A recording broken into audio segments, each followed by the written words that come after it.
So in this last part of this example problem, we're using Raleigh's method to determine the displacement uh, within the beam. Um, we're going to use this last shape function VC of x here. So the question you may have is like, okay, I can intuitively understand how you could get the first two shape functions. You could take a guess at these shape functions, but how could you possibly guess the third shape function? Um, so what I'm going to show you is you could come up with this educated guess using the boundary conditions. Okay, so what we're going to assume is that we can create a polynomial VC of x that's going to be equal to a0 plus a1x plus a2 x squared plus a3 x cubed. Okay, so we're going to use the boundary conditions of our problem in order to help eliminate some of these variables a0, a1, a2, and a3, or at least simplify them down to being a single variable. Okay, so if we say we know at point A when x is equal to 0, all right, the displacement is 0. Okay, so if we plug all that in, we get a0 plus a1 times 0 plus a2 times 0 squared plus a3 times 0 cubed. All right, all these terms will become 0 except for a0. Therefore, we can say that a0 must be equal to 0 for the boundary conditions to be true.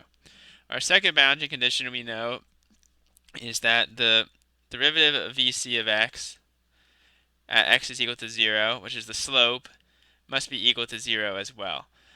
So if we do that, we will get a1 plus 2a2 of x plus 3a3x squared must be equal to 0 at x is equal to 0. So if we plug in 0 into these two terms will get canceled out, and we're left with just a1 is equal to 0.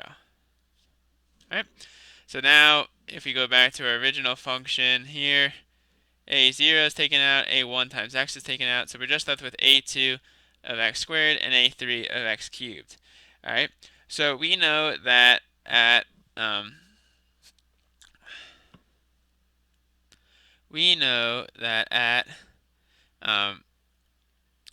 at x is equal to L, our displacement is going to be equal to some constant which we can say is delta. Okay, so at delta we can say is going to be equal to a2 times L squared plus a3 times L cubed. Okay, so we can rearrange this equation and we can solve for everything in terms of we can solve for a2. So if we do that, what we end up getting here is we'll get minus delta. Sorry, we should set this equal to a negative displacement, negative delta. So we'll say negative delta minus a3 L cubed divided by L squared is what what a2 will be equal to. All right. So now we have our original function in terms of delta and a3. So we have two unknowns. So our last boundary condition we can apply is the moment at x is equal to L, which is the second derivative of VC of x, is going to be equal to 0. Okay, so the reason we can say that is if we go back to our original problem, if we draw our shear diagram, all right, in this case we have our shear force due to our applied load here, and we have our applied force P here. All right, and then if we look at our moment diagram, we have our moment applied at the beam at point A, and then we have the moment will slowly decrease due to the shear force across the beam. All right, but at the end, the moment is equal to 0. All right, so we can say that the moment is equal to 0. Therefore, VC double x must be equal to the VC of x prime double prime must also be equal to 0 at x is equal to L. So VC of x double prime is equal to um, is equal to 2 A2 plus 3 times 6 A3 times x. Alright, where x is just going to be equal to L in this case. So what we end up getting is we get 0 is going to equal to 2 times negative delta minus a cubed L cubed over L squared plus 6a3 times L. Alright, if we multiply all this together, we'll get 0. It's going to equal to minus 2 delta L squared minus 2a3 L plus 6a3 L. Alright, so we get 2 delta over L squared is going to be equal to 4a3L. Alright, so if you solve for a3, we end up getting a3 is going to be equal to delta over 2 a cubed, 2 L cubed. Alright, and then we can plug in a3 to solve for a2 in terms of delta. We can say a2 is going to be equal to minus 3 over 2 delta L squared. Okay, if we plug that all back in to our original VC of x equation, what we'd end up getting is minus 3 over 2 delta L squared times x squared plus delta over 2L cubed x cubed. Alright, and if we rearrange all this, what we end up getting is we take out all the common terms, we get delta over x squared 2L cubed over x minus 3L.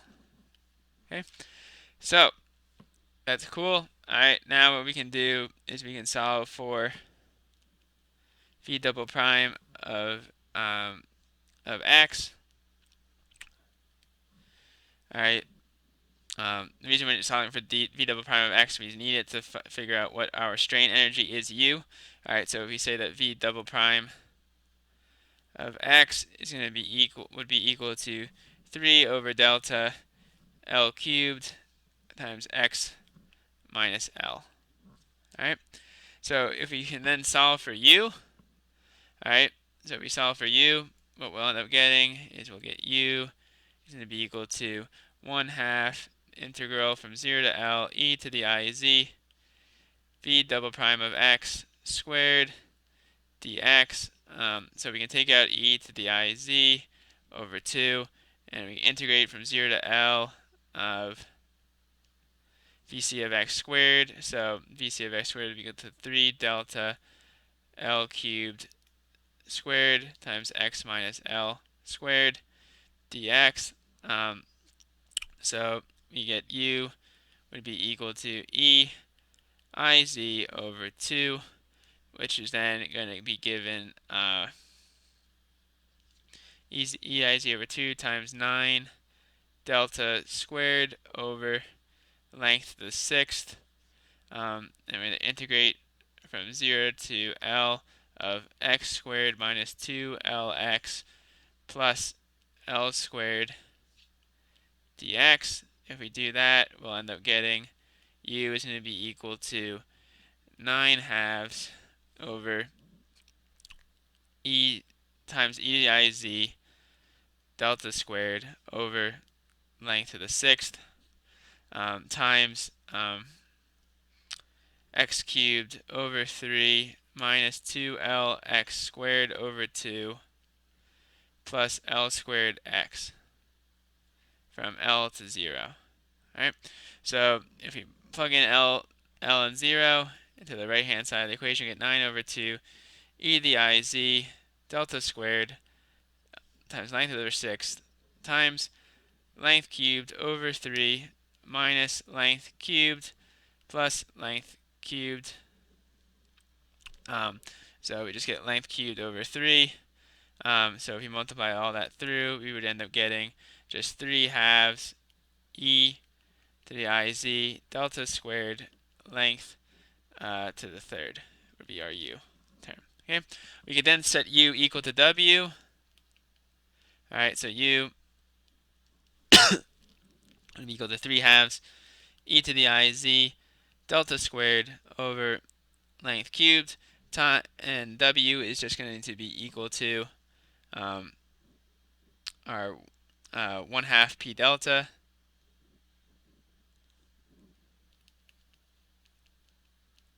All right, so if we rearrange everything and solve for delta, we end up getting 1/3